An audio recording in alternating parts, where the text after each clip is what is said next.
Welcome back to Inside Boxing's Throwdown. My name is Steve Johnson, my co-host Aurelio Martinez. First we're going to talk about Saturday night's fights held at the Principality Stadium in Cardiff, Wales, where we had world heavyweight champion Anthony Joshua, almost said Deontay Wilder. Anthony Joshua taking on Carlos Takam for Joshua's titles. Well, that's a big topic, and we'll get into that because that certainly fits into the mix of what we're talking about. Okay. But for this weekend, you're right. It was a good show. Okay. All right.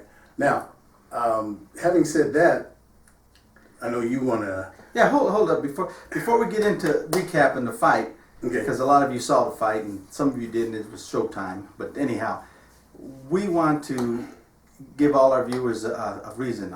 You see us in our ties and stuff like that. We very seldom put on our ties. We kind of want to be like just homebodies and stuff like that. But anyhow, this is a special broadcast because we have been told that we are going to be Throwdown. The show Throwdown will be included in IBTV, which is streamed on the Roku systems, or Roku, however you say it, ROKU, Roku systems, which is the largest streaming platform in the world, actually. So we're kind of excited to see that. Most definitely.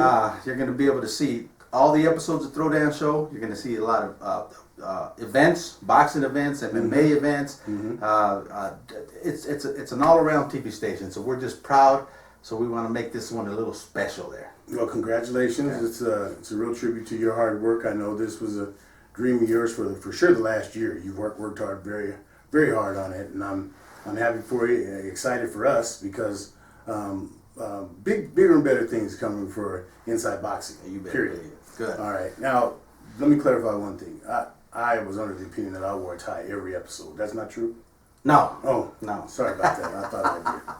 But anyway, back to what happened Saturday night on Showtime. Actually, I saw the fight like you did at 3 o'clock Mountain Standard Time. Most of you people saw it Saturday night. You weren't aware that that it was delayed, tape delayed. But be that as it may, Carlos Takam put up a good fight.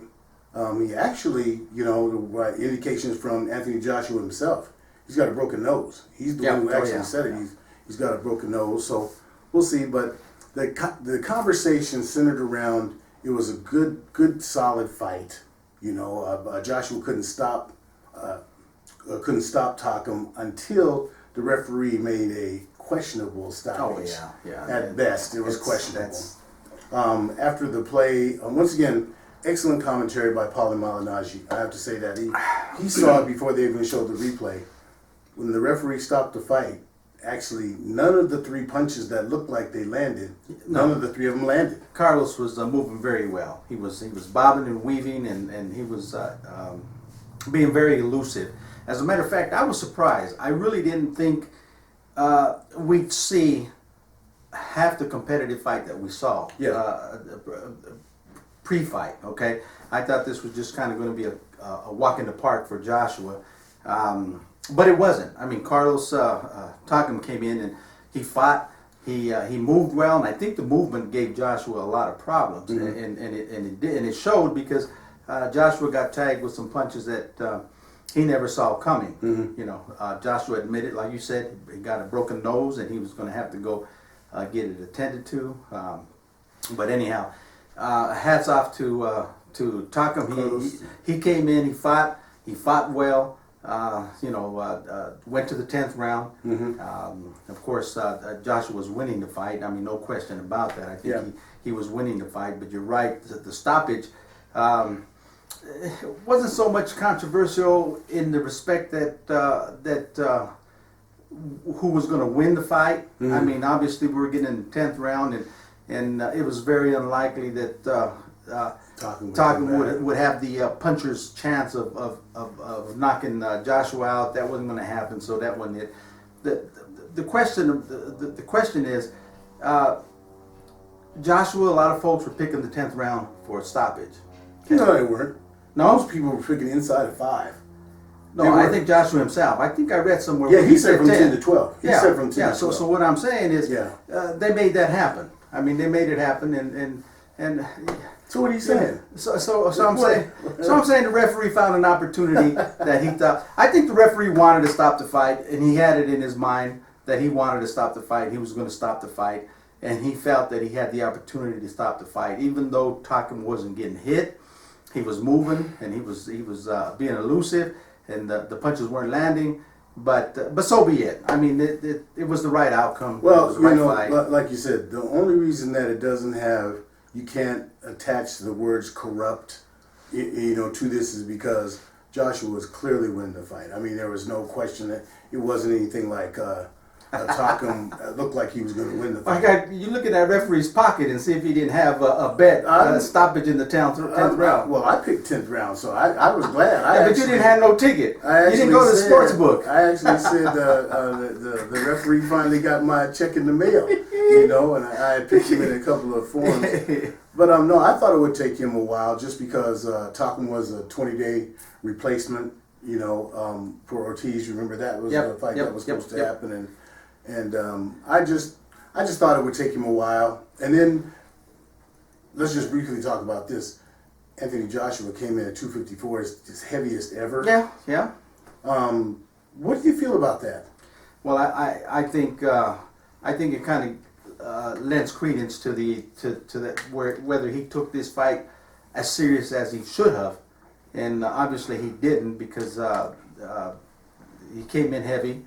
And obviously, if he was training hard, like if he was training for Klitschko or someone like that, I can bet you that he would have come in a lot more trimmer and ready to fight. And I think this one was just kind of in the back of his mind. He just knew it was in the bag and there was no competition. You know what, really, one thing I find disturbing about boxing now, all these people, after Joshua's win over Klitschko, they were saying, he's the next champion, no doubt about it. I mean, he's the guy, he's the man. It's him and Deontay Wilder, those two. He doesn't have an outstanding performance against Carlos Takam.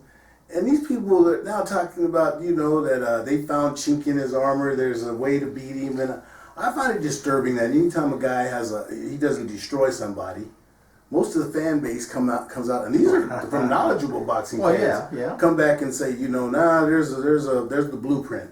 I didn't see any blueprint. Well, I don't think there's a blueprint, and that I think that's used and abused because, you know, people like to catch them catchwords, and your so-called experts, they wanna look like experts, so they catch these catchwords, you know, like check hook and things like that, and it makes them look good, and makes them sound a little knowledgeable about the sport. But there's never a blueprint when you come to prize fighters, the championship caliber fighters, because champions know how to adapt, they know how to fight, and they've seen just about every style. So you're not going to find one blueprint because they don't fight the same. You know, well, it's funny that you say that because remember one of the favorite phrases they used to say is, he doesn't like it to the body. Who does like it to the body? There's no one that likes it to the body. But you know, what I did find was that I think, you know, I think if he ever does come to a point where he fights Deontay Wilder, he's going to have his hands full. Joshua's going to have his hands full. I says, and now I'm to the point where I'm just saying he can't beat Wilder. He can't beat Wilder. Okay. We'll talk about that more. But what I want to say is, you know, after the fight when they were interviewing him, and he was going through all his funning with the crowd and everything, because he's quite a character, and he's good at that. But one thing that if you kind of listen closely, one thing that if you read between the lines is he has no interest in fighting Wilder right now. He was talking about maybe in 2018, and he was talking to the crowd, and he says, "But we want to keep our fights here in and you UK. hold that against him. No, I don't. But what I'm saying is, if you want to prove to the world that you're the best, then you got to try to do your best to make it happen. And he wasn't interested in trying to make that happen. Wait a minute. He wasn't. No, we got 30 seconds left. So let me just say this: if I'm the world champion, you come to me. Well, Deontay's a world champion too. It doesn't matter. Deontay didn't beat Klitschko. It doesn't matter. Deontay didn't beat Klitschko. If I was Deontay, I would just stay here and well, fight. Then he can. That's what I'm saying. Any money. That fight's not going to happen. Well, he won't make any money. The bottom line is that Anthony Joshua is the money man right now. Anthony Joshua will make the money. If Deontay Wilder wants to continue to fight in Cincinnati and and that stuff like that. He can, but he's not going to make any money. Anthony Joshua yesterday fought a guy that would took the fight on 20 days notice, and still there were 78,000 people watching that.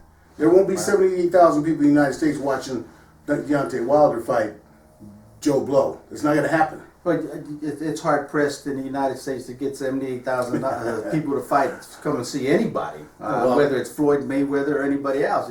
It just doesn't happen that way. But you know, they got the power of the TV. Yeah. You got the power of TV, where now you're not talking about 78,000. You're talking about millions upon millions upon millions that watch the fight, and that's not going to happen with Joshua. He's going to be a big draw in the UK, and the gate's going to be big and all that.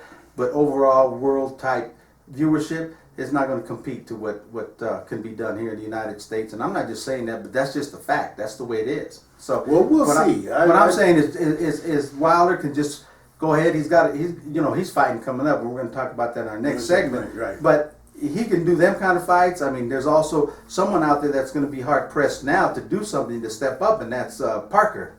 Okay, out there in Australia. Okay. Well, the name you have to remember also, and that's in this mix that's very quiet, but is Dylan White. And Dylan White has said that he wants Deontay Wilder. Well, that's what I mean. And Deontay can do that. They can bring them into Vegas. They can have the bigger shows.